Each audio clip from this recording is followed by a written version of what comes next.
And welcome back. We're off to a sunny and mild start across the region. Looking at the Corning sky cam, a little bit of haze here this morning. You can see just a little bit of fog there, and that's just, of course, because of some of the moisture on the ground. Sun's starting to hit it, and it's starting to evaporate a little bit, so could cause a little bit of an interruption, in the visibility. But we're going to take a trip down to the tropics here for just a moment. Hurricane Beryl right here.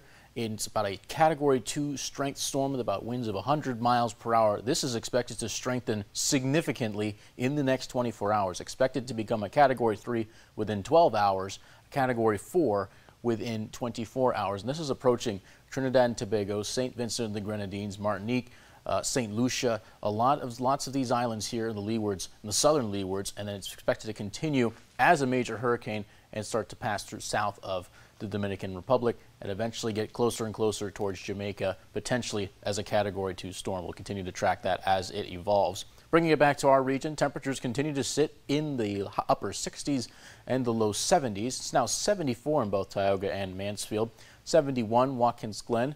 Take it to the northeast, 68 in Corning. Very mild morning here. We're likely to see temperatures continue to climb up to the 80s later on today.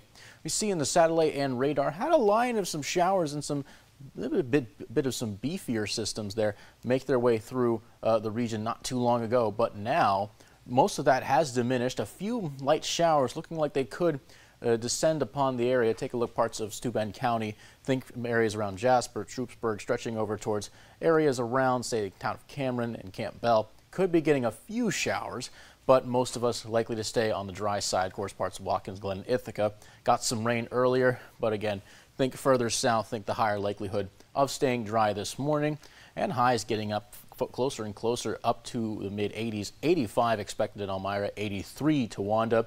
Not as warm in, say, Wellsboro, where it's only going to get up to 80, but could get up to 84 in places like Montour Falls. We can't rule out some severe weather later on here in this morning and the early afternoon, but for the most part, we'll be staying away from the severe. Unlike with yesterday, we had some pretty heavy downpours and a couple instances where we did have some mildly severe weather, but overall, yesterday did not have nearly as much instability as some of the modeling was saying.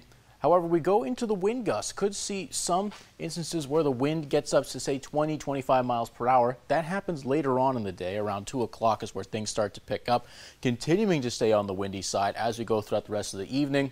And it's not expected to calm down just yet. We go into Monday likely to see some of that wind stick around, but something that will be on its way out for a good chunk of the week coming up, at least the first half of the week, that humidity. It's going down. We're getting to see those dew points get back into the 50s as opposed to the 60s to what we've been seeing. So very much a more calm, at least a calm, or rather much more dry environment ahead of us. 75 Monday and 82 on Tuesday. In terms for today, mid-80s for your highs. Could see a few lingering scattered thunderstorms later this morning. We get down to the 50s for tonight for a very cool night ahead of us. The rest of the 7-day forecast shows a very sunny and dry first half of the week. Temperatures approaching 90 by Wednesday. We look at the 4th there, Thursday, chance of a shower, of course quite humid. The temperatures up close to 90 once again. Can't rule out a pop-up thunderstorm there on Friday. And we see a bit of a wet start to the next weekend. Temperatures close to 90 on Saturday.